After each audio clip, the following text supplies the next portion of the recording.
सवाल, क्या जेडीए केवल रूटीन के काम करने के लिए ही है? पट्टा जारी करने और नाम हस्तांतरण जैसे रूटीन काम के लिए है?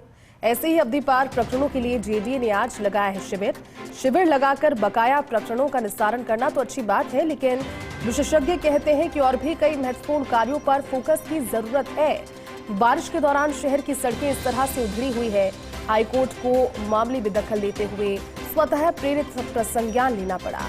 सड़कों की ऐसी दुर्दशा थी और सबसे बड़ा कारण ये था क्योंकि ड्रेनेज यहाँ पर बिल्कुल भी ठीक नहीं था, उसका अभाव था। लेकिन जेडीए ने पूरे शहर का ड्रेनेज मास्टर प्लान बनाकर लागू नहीं किया, केवल अलग अलग टुकड़ों में ड्रेनेज के काम पैचवर्क के तौर पर किए जाते रहे। और इसी तरह अगर सेक्टर सड़कों की बात करें तो जारी हो गई थी स्वीकृति कई सड़कों के निर्माण के लिए जेडीए की ओर से, लेकिन सड़कों के लिए जमीन की उपलब्धता को लेकर के कोई गंभीर प्रयास नहीं किए गए।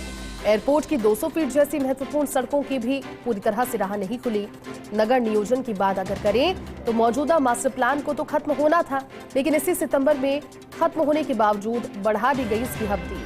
अब नया मास्टर प्लान समय पर तैयार नहीं करने के चलते अवधि बढ़ाई है। नए मास्टर प्लान के लिए काफी पहले से आवश्यक कवायद को शुरू किया जाना था, जो कि हुई नहीं, और इसके बाद अवैध निर्माण और अवैध बसावट पर कोई प्रभावी अंकुश नहीं लगा।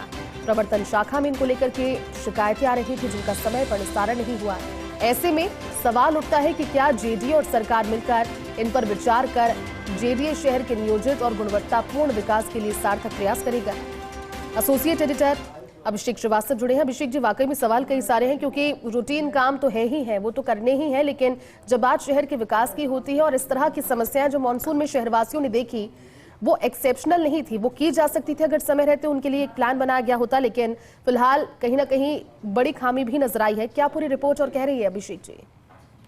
बिल्कुल, देखिए जी, इस पे पूरा जो मामला है कि आज जेडीए ने अवधि पार प्रकरणों के लिए शिविर लगाया है और बकाया प्रकरणों को एक शिविर में एक साथ निस्तारित करने की ये कवायद है। ये बहुत अच्छी कवायद है। बकाया प्रकरण निस्तारित भी किए जाने चाहिए, आमजन को राहत भी दी जानी चाहिए, लेकिन इसमें सवाल ये भी आता है ये तो जो जेडीए रूटीन के काम है कि नाम ट्रांसफर करना, सब डिवीजन रिकॉन्स्टिट्यूशन करना, नक्शे पास करना, पट्टे जारी करना, ये रूटीन का काम है। लेकिन इसके अलावा भी जेडीए की जो अहम जिम्मेदारी है वो कई तरह से है। चाहे अगर हम सेक्टर सड़कों के विकास की बात करें, सड़कों के निर्माण की गुणवत्ता की अगर हम बात करें, हम ड्रेनेज की बात करें, क्योंकि आप देखिए कि आज जेडीए 1982 में गठित हो गया, तो उसके बाद आज इतने साल बीत गए, लेकिन हमने अब तक जो है जेडीए को जो शहर का जो इंटीग्रेटेड ड्रेनेज मास्टर प्लान बनाकर उसको लागू करना था, मौके पे लागू करना था, वो नहीं किया गया। मास्टर प्लान तो बना था लेकिन उसको लागू नहीं किया गया। और पिछले जब मानसून में भी जब इस तरह का ही बारिश से सड़कें क्षतिग्रस्त हुई थी, शहर का बुरा हाल हुआ था, तो तत्कालीन प्रमुख सचिव टी रविकांत ने भी जेडीए अधिकारियों को निर्देश दिए थे कि पूरे शहर का ड्रेनेज मास्टर प्लान बनाया जाए और उसको एग्जीक्यूट किया जाए, क्योंकि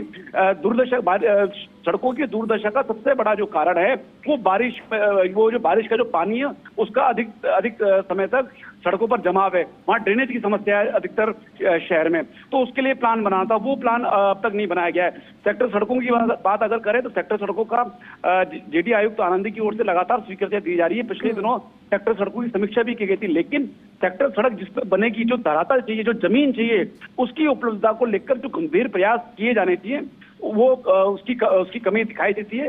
जो जोन उपायुक्तों को एक फोकस लेकर इस पे काम करना चाहिए, वो फिलहाल उतनी कवायद से नहीं किया जा रहा है। इसी तरह मास्टर प्लान की हम बात करें तो जो मास्टर प्लान था वो 6 सितंबर 2025 को खत्म होने वाला था, लेकिन उसकी 2 साल के लिए अवधि बढ़ाई गई। उसकी अब 2 साल या जो नया मास्टर लागू होगा तब तक के लिए अवधि बढ़ाई गई। अवधि इसलिए मजबूरी में बढ़ाई गई क्योंकि जो नए मास्टर प्लान की जो कवायद बहुत पहले शुरू की जानी चाहिए थी, उस तरह से काम नहीं किया गया। इसी तरह अगर हम अवैध निर्माण की बात करें या अवैध बसावट की बात करें, शहर में जो विभिन्न सड़कें हैं, जो आउटर इलाका है, वहाँ पे तेजी से अवैध बसावट हो रही है, अवैध कॉलोनियां बस रही हैं।